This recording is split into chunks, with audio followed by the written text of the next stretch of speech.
प्रणाम।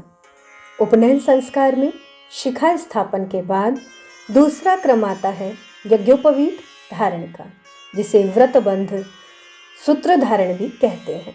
सूत्र अर्थात वह धागे जो यज्ञ की सन्निधि में उत्तम जीवन जीने के सूत्र के रूप में धारण किए जाते हैं।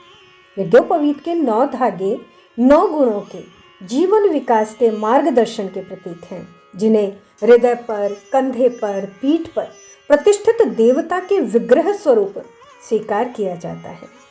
यज्ञोपवीत के 3-3 धागों के समूह से निर्मित 3 लड़े वेद माता गायत्री के त्रिपदा स्वरूप का प्रतीक है। यज्ञोपवीत की 3 गांठें भू, भुवः, स्वः 3 व्याहृतियों का प्रतीक है। यज्ञोपवीत में लगी वृहद ग्रंथि, बड़ी गांठ, ओम का प्रतीक है। यज्ञोपवीत का यह स्वरूप स्पष्ट करता है कि यज्ञोपवीत यज्ञ एवं गायत्री की संयुक्त प्रतिमा है।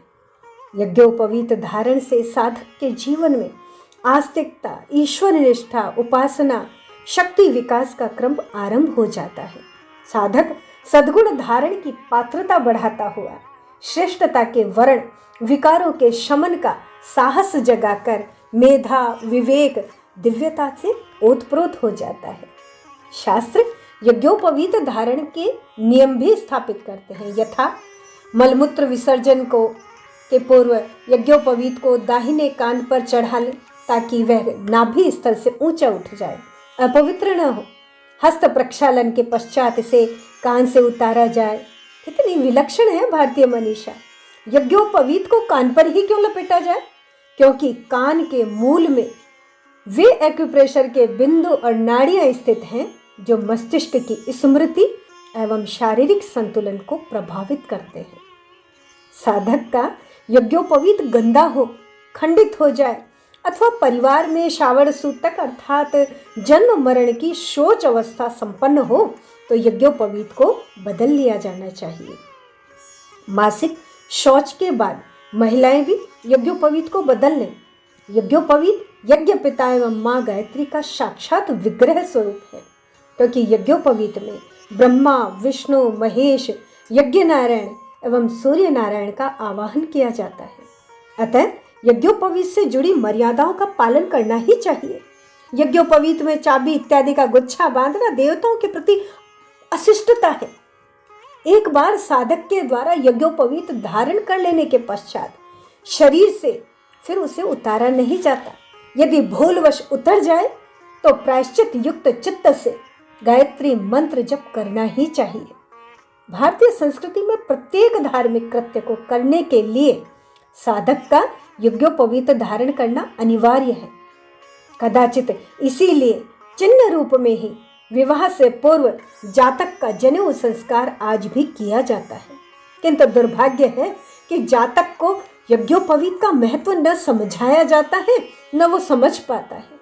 फलतः विवाह के दूसरे दिन ही यज्ञोपवीत शरीर से उतारकर खूंटी पर टांग दिया जाता है। वस्तुतः यज्ञोपवीत मात्र कुछ सूत के धागे नहीं हैं, ये जीवन जीने के सूत्र हैं।